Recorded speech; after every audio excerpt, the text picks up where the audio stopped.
आप सबों का बहुत बहुत स्वागत है वैभव क्लासेस के इस YouTube परिवार पर। आज के इस वीडियो के माध्यम से हम लोग सीखेंगे कि सूक्ष्म जीव क्या होते हैं और ये कहाँ रहते हैं, आपके जीवाणु क्या होते हैं, जीवाणु जो है कहाँ रहते हैं, जीवाणु की खोज किसने की थी, और साथ ही साथ हम लोग जानेंगे जीवाणु का वर्गीकरण क्या है, जीवाणु जो है किस प्रकार से प्रजनन करते हैं। इन सारी बातों को आज हम लोग एक एक करके समझेंगे। तो चलिए शुरू करते हैं। सबसे पहले हम लोग ये जान लेते हैं कि हमारे जो है इस जीव जगत में कुछ ऐसे भी जीव होते हैं जो खुले आँखों से दिखलाई नहीं पड़ते हैं। इसका मतलब क्या हुआ भाई? जैसे मान लिया जाए कि अगर हम लोगों को कोई भी जो है जीव है ना दिखलाई नहीं पड़ रहे हैं, तो उसके बारे में हम लोग क्यों समझेंगे, हम लोग क्यों सोचेंगे, हम लोग क्यों पढ़ेंगे। लेकिन होता क्या है कि ये जीव दिखते तो नहीं हैं, लेकिन हम लोगों को लाभकारी मायने में या हानिकारक रूप से क्या करते हैं, हम लोगों को प्रभावित करते हैं। तो यहाँ पर हम लोगों को जो है ना सूक्ष्म जीव के बारे में पढ़ना बहुत ज़रूरी हो जाता है, क्योंकि जब हम लोग सूक्ष्म जीव के गुण धर्म प्रकृति के बारे में नहीं जानेंगे तो फिर हम लोगों पर क्या हो जाएगा, एक विपरीत परिस्थिति का सामना करना पड़ जाएगा। जैसे मान लिया जाए कि हम लोग बीमार पड़ते हैं, तो हम लोग क्या करते हैं, घरों में यानी कि गाँवों में क्या करते हैं, हम लोग दवाई वगैरह लेते हैं कुछ दिन तक, और जब ठीक नहीं होता है तो हम लोग क्या करते हैं, एक जो है शहर चूज करते हैं, वहाँ पर हम लोग दिखाते हैं। तो डॉक्टर साहब पहले क्या करते हैं, पहले टेस्ट लिखते हैं ना, और उसके बारे में जो है ना डॉक्टर साहब जब टेस्ट लिखते हैं, यानी जिसे हम लोग जांच पड़ताल कहते हैं ना, तो एक लैब भेजते हैं वो, और वहाँ पर जो हम लोगों के शरीर में क्या समस्याएं हैं उनके सैंपल ले करके, जैसे कि आपका जो है ब्लड ले लिया जाता है, यूरिन ले लिया जाता है, नमूने के रूप में वो ले लिया जाता है, और उसमें पता करते हैं माइक्रोस्कोप से कि क्या समस्या क्या है, हमारे शरीर के अंदर कौन से जो है सूक्ष्म जीव आकर के बैठ गए या प्रवेश कर गए जिस वजह से ये समस्याएं आती हैं। तो बहुत ज़रूरी होता है इन सूक्ष्म जीवों की प्रकृति को जानना, क्योंकि वो किस हद तक हमारे शरीर को नुकसान पहुंचा देते हैं। तो जैसे ही हम लोग ट्रीटमेंट करते हैं वो फिर सही हो जाता है ना। तो इसका मतलब ये हुआ कि हम लोगों को सूक्ष्म जीव की जो है गुण प्रकृति को जानना बहुत ज़रूरी होता है ना। तो इसीलिए हम लोग सूक्ष्म जीवों का अध्ययन करते हैं। अब बात आती है उन सारे सूक्ष्म जीवों को हम लोग देखेंगे कैसे, है ना। तो ये खुले आंखों से दिखलाई तो नहीं पड़ते हैं, लेकिन उसे देखने के लिए जो है ना हम लोग क्या करते हैं, एक प्रकाश की यंत्र सूक्ष्मदर्शी की मदद लेते हैं, यानी माइक्रोस्कोप की मदद लेते हैं। और कुछ सूक्ष्म जीव जो होते हैं हमारे लिए लाभदायक भी होते हैं, जैसे दूध से दही बनाने में सबसे बहुत और कॉमन एग्जाम्पल्स जो है हम लोगों का लैक्टोबैसिलस है, जो क्या करते हैं, आपके लैक्टिक एसिड प्रोड्यूस करते हैं, उत्पन्न करते हैं। हम लोग अपने घरों में भी जो है दूध से दही बनाते हैं, है ना।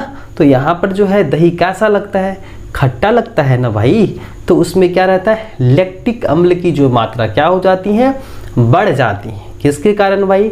तो आपके लैक्टोबैसिलस जो आपके जीवाणु हैं वो क्या करते हैं, लैक्टिक एसिड उत्पन्न करते हैं, जिसके कारण हमें दही खट्टा लगता है। तो ये हो गए आपके यूजफुल हो गए। लेकिन कुछ सूक्ष्म जीव ऐसे होते हैं जो हमारे लिए क्या होते हैं, हानिकारक होते हैं ना। अतः कुछ सूक्ष्म जीव जो है हमारे लिए लाभदायक होते हैं तथा कुछ हानिकारक होते हैं।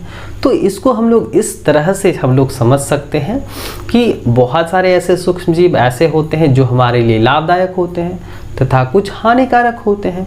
अब आ जाइए कि सूक्ष्म जीव कहाँ होते हैं, इनका घर कहाँ होता है ना, ये कहाँ पाए जाते हैं। तो ध्यान रखिएगा, ये सूक्ष्म जीव जो है खुले आंखों से दिखलाई नहीं पड़ते हैं, लेकिन ये आपके हर एक जगह स्थानों पर पाए जाते हैं। इसीलिए हम लोग इसे ओमनी प्रेजेंट यानी आपके सर्वव्यापी जीव कहते हैं। और इसके लिए हम लोग टेक्निकल वर्ड इस्तेमाल करते हैं, यूबिक्विटस। क्या करते हैं, यूबिक्विटस, यानी एक ऐसे जीवधारी जो आपके हर एक स्थानों पर मिलते हैं उसे हम लोग यूबिक्विटस एनिमल्स कहते हैं।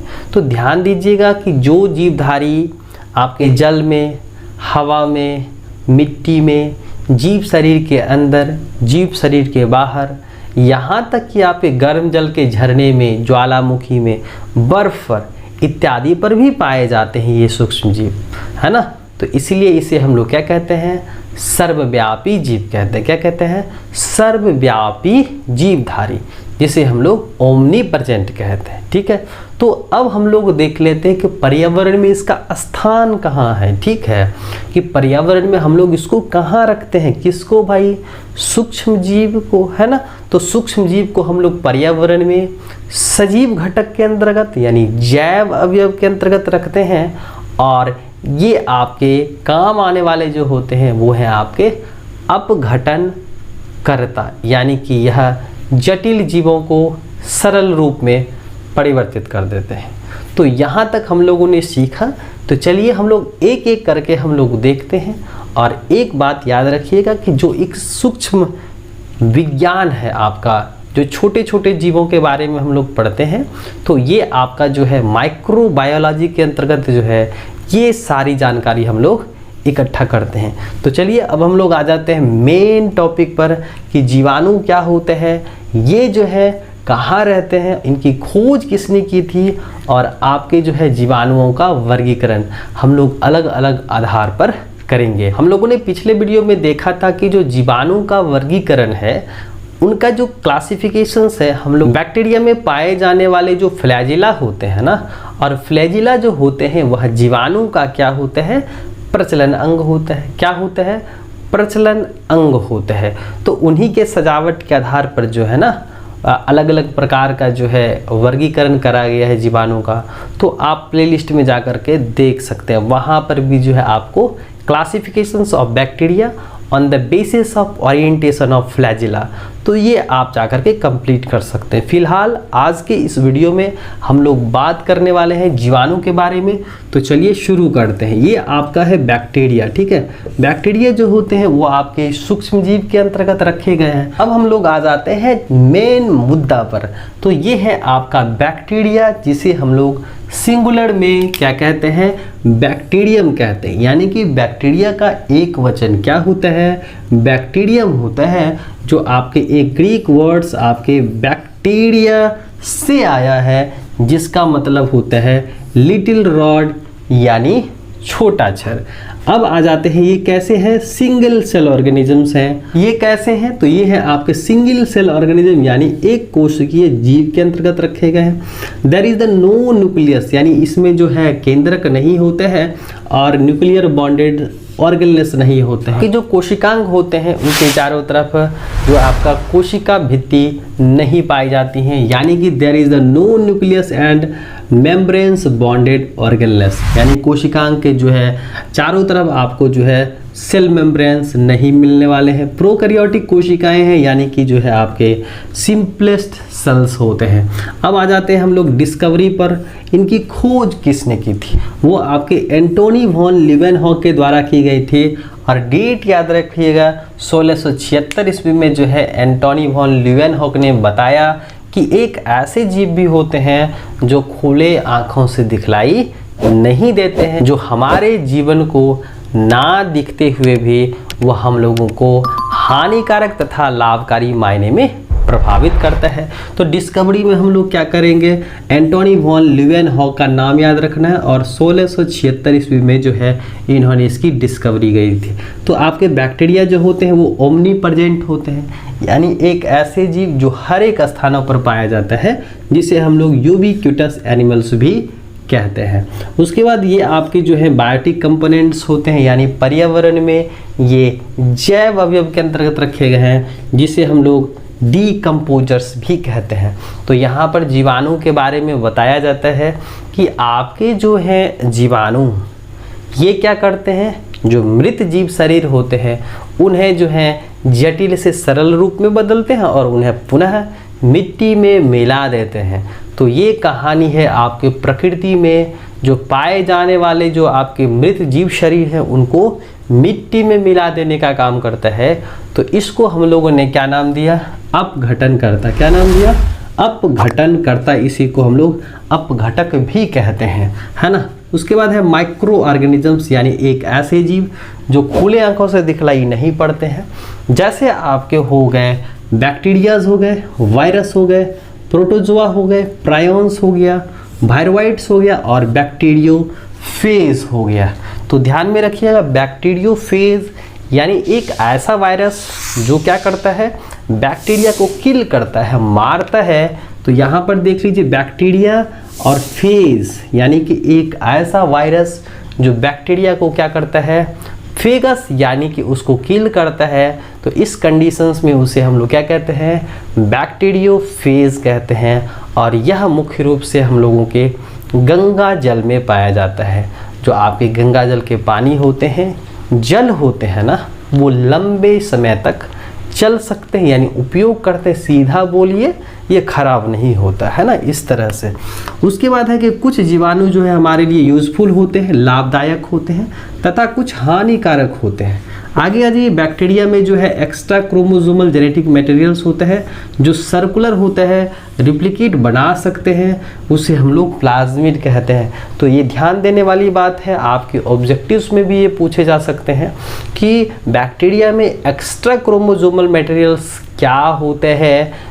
तो ध्यान में रखिएगा, ये आपके प्लाज्मिड होते हैं। और ये बहुत बार पूछा भी गया है कि प्लाज्मिड कहाँ पाया जाता है, तो ये होते हैं आपके बैक्टीरियल सेल्स में।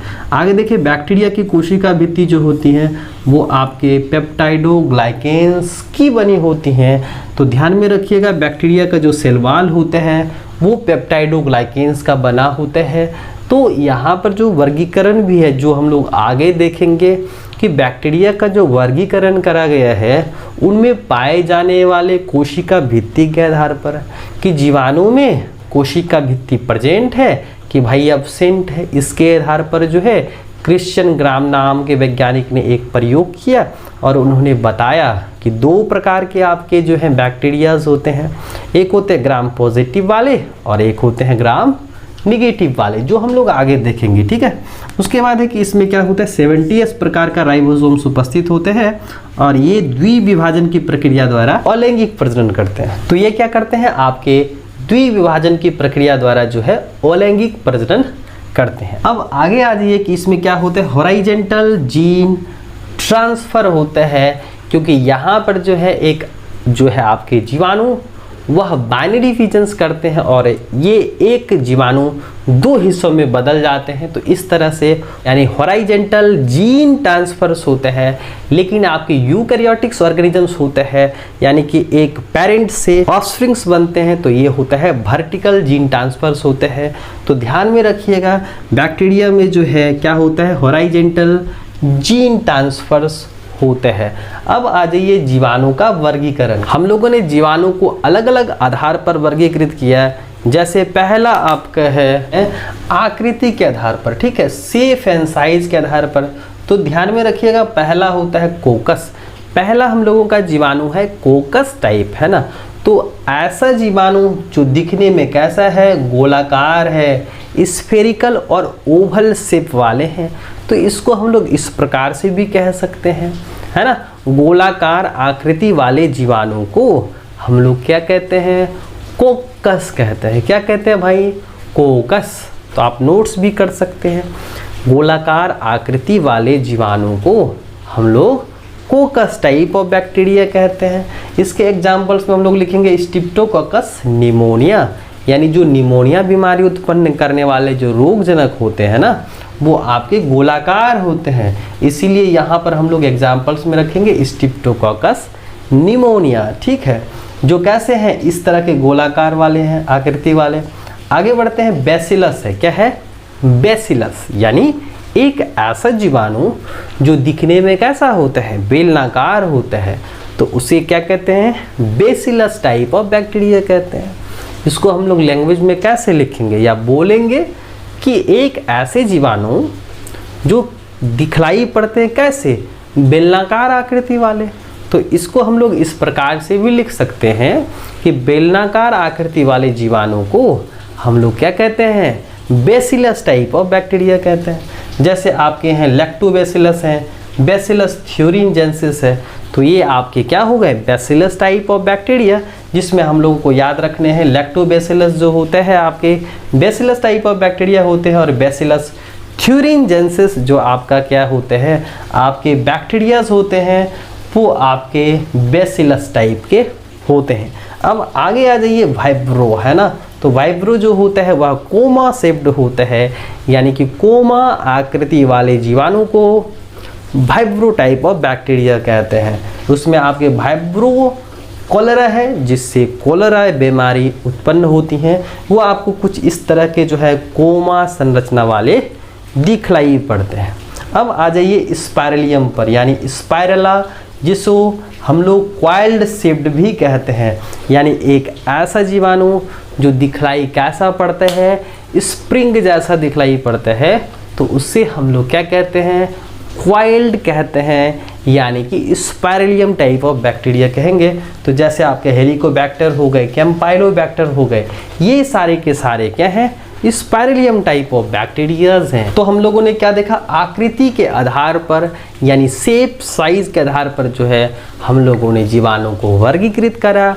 तो पहला आपका है स्फेरिकल, जो क्या कहलाते हैं, कोकस, क्या कहलाते हैं, कोकस, यानी गोलाकार आकृति वाले जीवाणु को कोकस टाइप ऑफ बैक्टीरिया कहते हैं। दूसरा आपका क्या है, बेसिलस, क्या है, बेसिलस है, ये दिखने में कैसे होंगे, बेलनाकार होंगे, इसे हम लोग क्या कहते हैं, बेसिलस टाइप ऑफ बैक्टीरिया कहते हैं।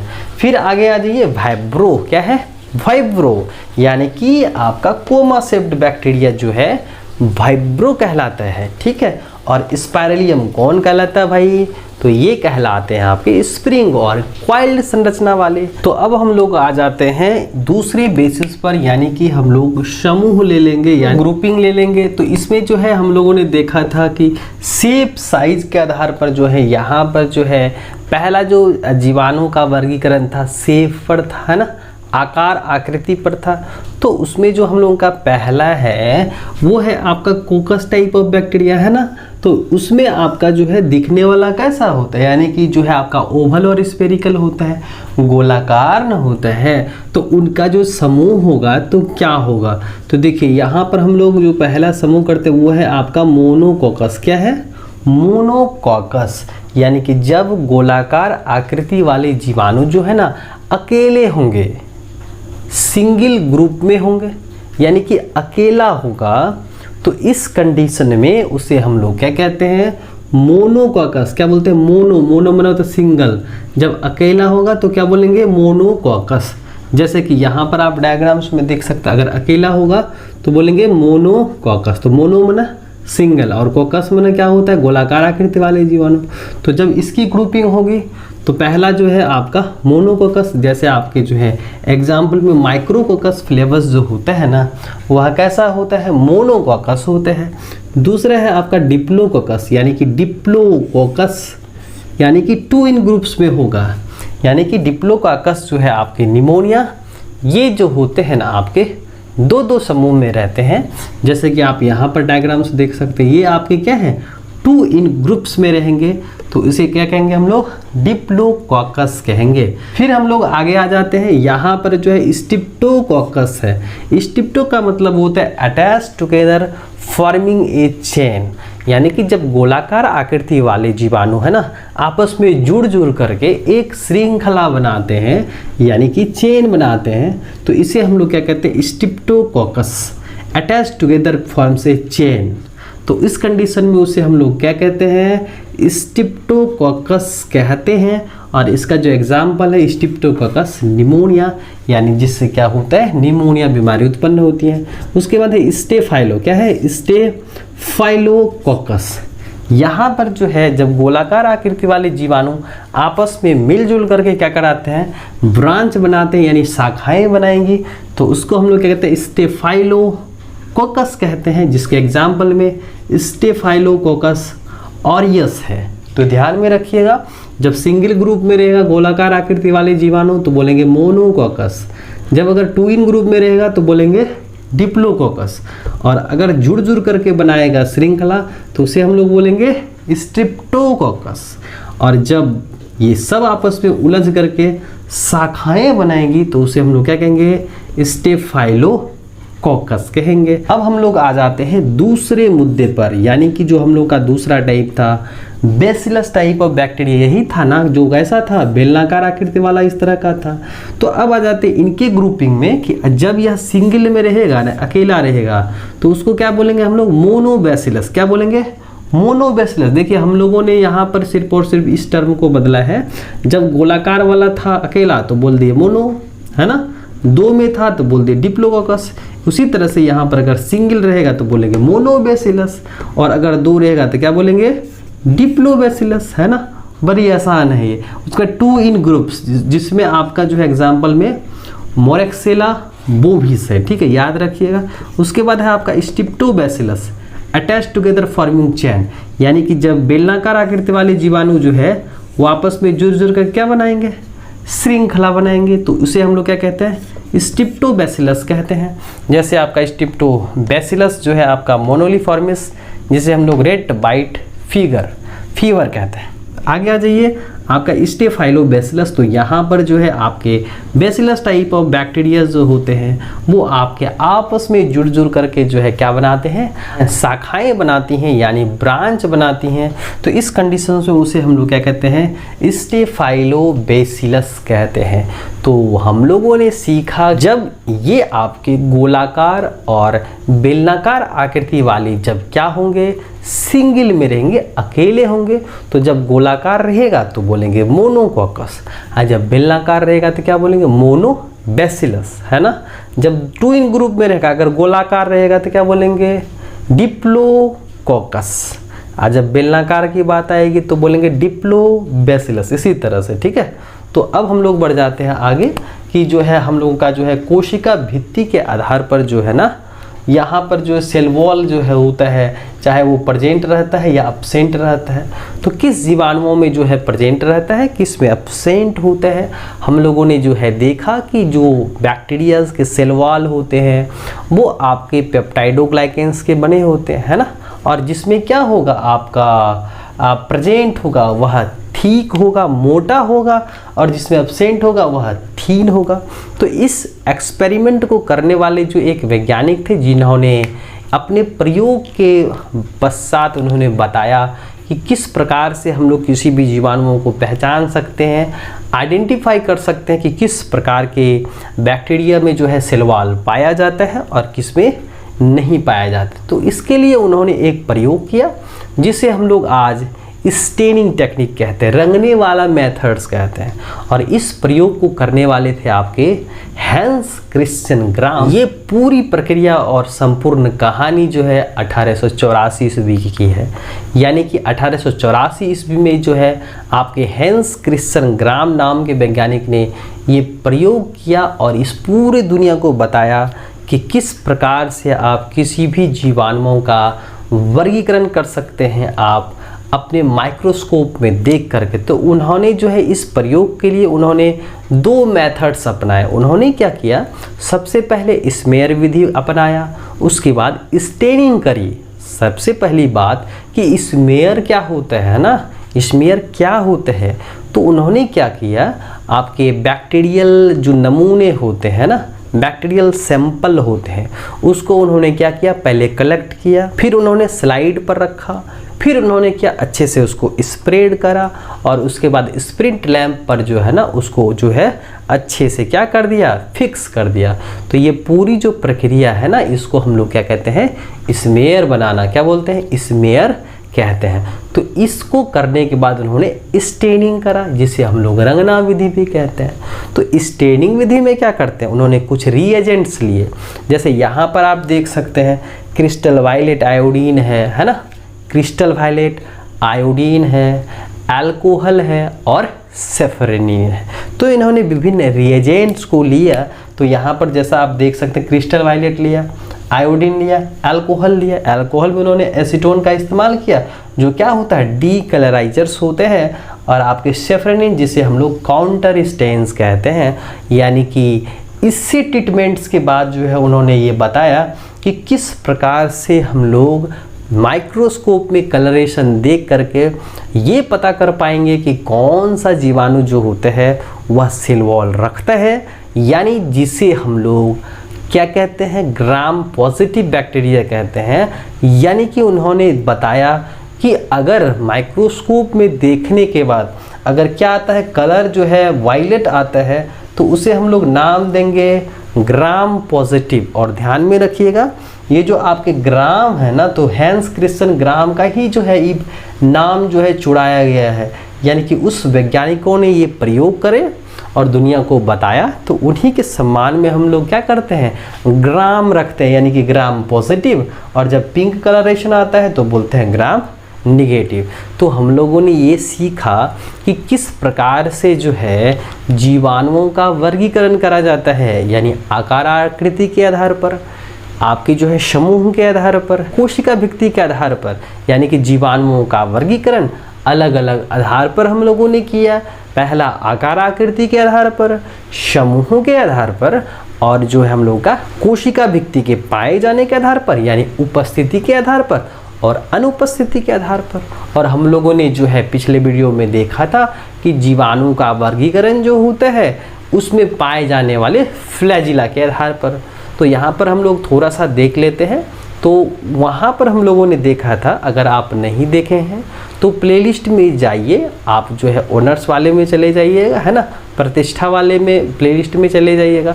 तो इस मेथड्स के द्वारा उन्होंने बताया कि किस प्रकार से हम लोग किसी भी बैक्टीरिया को ग्राम पॉजिटिव और ग्राम नेगेटिव कह सकते हैं, यानी कि किसमें आपका सेल वॉल पाया जाता है, किसमें नहीं पाया जाता है। पिछले वीडियो में हम लोगों ने जो है इस बात पर जो है चर्चा कर चुके हैं कि जो है जीवाणु का वर्गीकरण जो होता है ना, फ्लैजिला के आधार पर करते हैं कि जीवाणु में फ्लैजिला किस तरह से सजा हुआ होता है ना, ओरिएंटेशंस होता है। तो अगर आप इस वीडियो को नहीं देखें हैं तो आप प्लेलिस्ट में जाइए, वहाँ पर जो है आप वहाँ पर देख सकते हो, ऑनर्स वाले प्लेलिस्ट में वहाँ पर है, वहाँ पर आप देख सकते हैं। अच्छे से हम लोग जो है इसके बारे में चर्चा कर चुके हैं, ठीक है। तो वहाँ पर हम लोग थोड़ा सा चर्चा यहाँ भी कर लेते हैं। अगर हम लोग जीवाणु को वर्गीकृत करेंगे on the basis of orientation of flagella, तो उसमें हम लोगों ने देखा था कि फ्लैजिला के लिए जो है हम लोग क्या करते हैं, एक टेक्निकल वर्ड्स इस्तेमाल करते हैं जिसे हम लोग ट्राइकस कहते हैं। अगर जिस जीवाणु में फ्लैजिला अनुपस्थित रहेगा तो उसे हम लोग ए ट्राइकस कहते हैं। जिसमें सिंगल रहेगा, एक छोर पर रहेगा, तो उसे हम लोग मोनोट्राइकस कहते हैं। अगर एक छोर पर दो या दो से अधिक रहेगा तो उसे हम लोग लोफोट्राइकस कहते हैं। और अगर दोनों छोर पर रहेगा ना तो उसे हम लोग क्या कहते हैं, एम्फीट्राइकस। क्या कहते हैं, एम्फीट्राइकस कहते हैं। और अगर क्या रहेगा, बैक्टीरिया पर जो है चारों साइड रहेगा तो उसे हम लोग क्या कहते हैं, पेरीट्राइकस। तो ये हो गए आपके बैक्टीरिया क्या होते हैं, सूक्ष्म जीव क्या होते हैं, आपके जीवाणु की खोज किसने की थी, और जो है अलग अलग बेसिस पर हम लोगों ने देखा जीवाणु का वर्गीकरण।